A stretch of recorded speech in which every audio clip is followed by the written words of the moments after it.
पुण्यात्माओं, परमात्मा की प्राप्ति भक्ति हम इसी उद्देश्य से करने लगते हैं कि प्रथम तो हम ये चाहते हैं कि भाई भगवान हमारा कल्याण करे, साधना भक्ति करने से हमारा कल्याण हो। कल्याण का क्या तात्पर्य है? कल्याण का अर्थ है कि हमें हर प्रत्येक, जैसे प्रत्येक दिशा में हम सुखी हों, ना कोई आपत्ति आवे, ना कोई कष्ट भोगना पड़े और पूर्ण मोक्ष हो। कल्याण का अर्थ होता है कति छुटकारा हो जाए, हम बिल्कुल दुखों से दूर हो जाए, उसको कल्याण कहते हैं।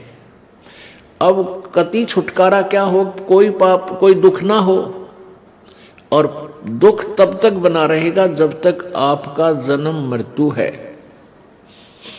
क्योंकि यहां जब आपका प्रारब्ध बनकर आओगे तो पुण्य और पाप दोनों होंगे।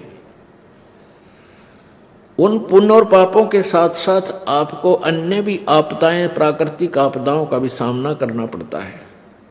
यहाँ अन्य प्राणी जो हिंसक प्राणी हैं वो भी आपको बाधा करते हैं, और दुष्ट प्रकार के व्यक्ति भी जो मनुष्य शरीर में आए हुए हो, नीच प्राणी, वो भी आपको तंग करने में कसर नहीं छोड़ते हैं।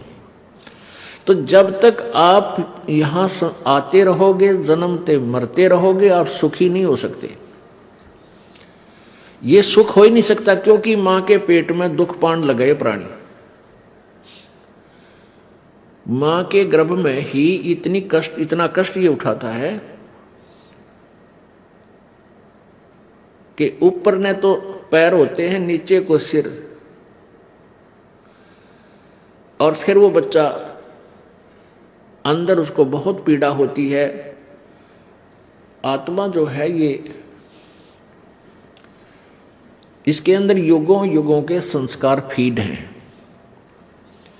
आत्मा के अंदर अंतःकरण में एक कंप्यूटर है जिसमें कोड वर्डों में अनंत असंख्य जन्मों के आपके सभी संस्कार उसके अंदर डिपॉजिट हैं, फीड हैं, जमा हैं। और जब ये प्राणी मां के पेट में होता है, इसको सब याद आ जाते हैं। 9 महीने तक उल्टा सिर नीचे को, पैर ऊपर न, और मां के पेट में ऐसे घूमता रहता है, चक्कर काटता। चक्कर क्यों काटता है? क्योंकि इसको अंदर से, इसके कच्चे शरीर पर बहुत ऐसे पीड़ाएं होती हैं, क्योंकि एक तो शरीर इंक्रीज होता है, और फिर अंदर ऐसे जैसे माता कोई आहार करती है, उसका भी अंश उस बच्चे के कच्चे शरीर पर मिर्च है, लवण है, ये ऐसे असर करता है, ऐसे डंक से लगते हैं उसको, जैसे मच्छर काटते हैं। उस पीड़ा को समाप्त करने के लिए मचलता है, तो वो घर्षण से, मां के पेट के अंदर से घर्षण पैदा करके, घर्षण के द्वारा घूम घूम के उस पीड़ा को ये समाप्त करने की चेष्टा 9 महीने करता रहता है। और उस समय ये प्रार्थना करता है, परमात्मा मेरे से जो भूल हुई अब मुझे याद आ गई। क्योंकि संकट जब आता है तब हम हर तरह से सोचते हैं भाई ये क्यों आई आपत्ति, ये भगवान मैंने ऐसा कौन सा पाप कर दिया, क्या गलती बन गई मेरे से। और जब तक ये सुखी रहता है इसको कुछ याद नहीं आता, केवल बकवाद याद आती हैं, वो मित्र याद आते हैं जो गुटी छुटी लाव ताश खेलते हों, या वो रिलेटिव रिश्तेदार याद आते हैं जिनके साथ गप्पे मारने जावे, सैर सपट्टे कर आवे। और जब इस पर आपत्ति आ जाती है फिर इसको परमात्मा याद आता है। इसलिए परमेश्वर कबीर देव जी कहते हैं कि सुख के माथे पत्थर पड़ो, जिस ते नाम हृदय ते जाए, और बलिहारी उस दुख के जो पल पल नाम रटावे। परमेश्वर कहते हैं कि ऐसा सुख भी ना देना, ये मांगना मालिक से। हमें संकेत करते हैं परमात्मा अप बाणी बोल के अपने ऊपर ही, कहते हैं भगवान इसे सुख के आग लगो जिस तेरा नाम भूल पड़े, तेरी याद जिससे जामनी से सुख की जरूरत नहीं। परमात्मा आग लगे इसे, क्योंकि ये सुख तो झूठा है, ये तो अस्थायी कुछ ही समय के लिए है। और इस सुख में यदि हम भगवान भूल गए, यही तो समय है परमात्मा याद करने का, यही समय है मनुष्य जीवन जो है हमारा भक्ति करने का, दान करने का और शुभ काम करने का, और इनको हम बकवादों में खत्म कर रहे हैं। तो ये सुख जो आज है स्थायी है, ये पिछले पुण्य से है, और हमने उस सुख की जरूरत नहीं। परमात्मा जो हमारे इस भक्ति मार्ग से दूर कर दे, आपसे दूर करे, वो बलिहारी उस दुख के, कहते हैं कुर्बान हो उस दुख के जो दुख हमें भगवान याद दिलावे।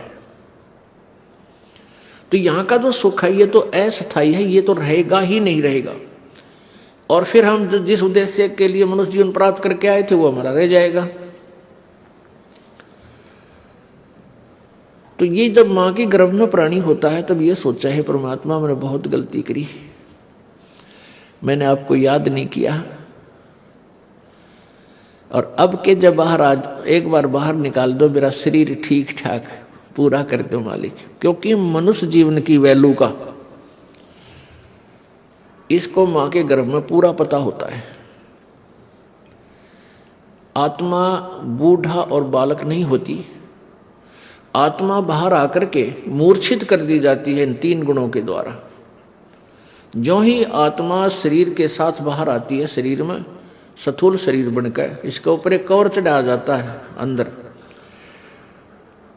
और उसमें ऐसी जकड़ दी जाती है, और बाहर आते ही जब तीनों गुण रजगुण ब्रह्मा सतगुण विष्णु तम गुण शिव जी, ये एक एक इंजेक्शन लगा देते हैं इसके,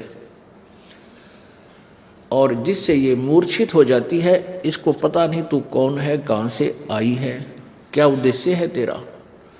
फिर इसको नए सिरे से कह सिखाया जाता है, ये तेरा चाचा है, ये तेरा ताऊ है, ये तेरा पापा है, तेरी मम्मी है, ये तेरा भाई है, ये तेरी बहन या बुआ, ये तेरा खेत है, ये पशु है, इसका ये पक्षी है। यानी नए सिरे से इसको ये ऐसी शिक्षा फिर दी जाती है।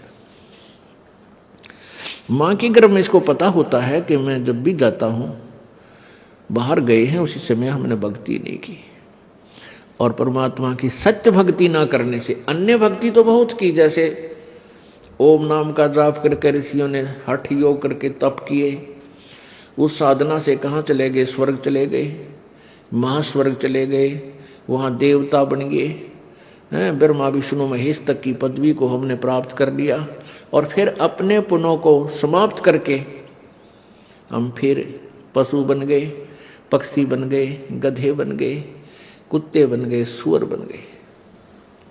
ये भक्ति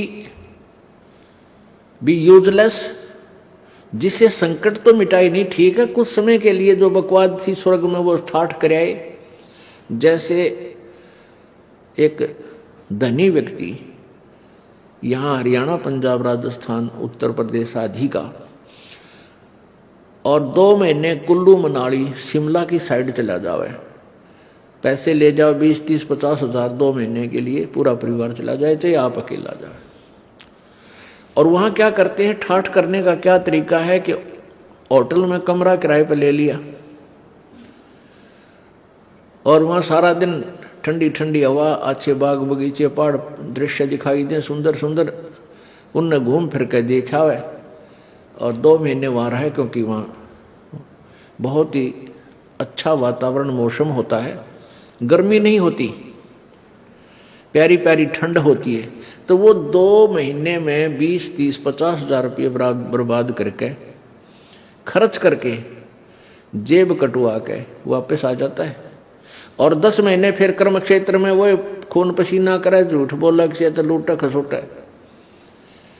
यानी पुण्य पाप इकट्ठे करे। ऐसे ही ये मनुष्य जीवन है, जब तक हमें स्थायी स्थान नहीं मिलेगा, सतलोक प्राप्ति नहीं होगी, यानी पूर्ण मोक्ष नहीं होगा, जन्म मृत्यु सदा के लिए नहीं मिटेंगी, तब तक हमारा ये चक्कर पड़ा ही रहेगा।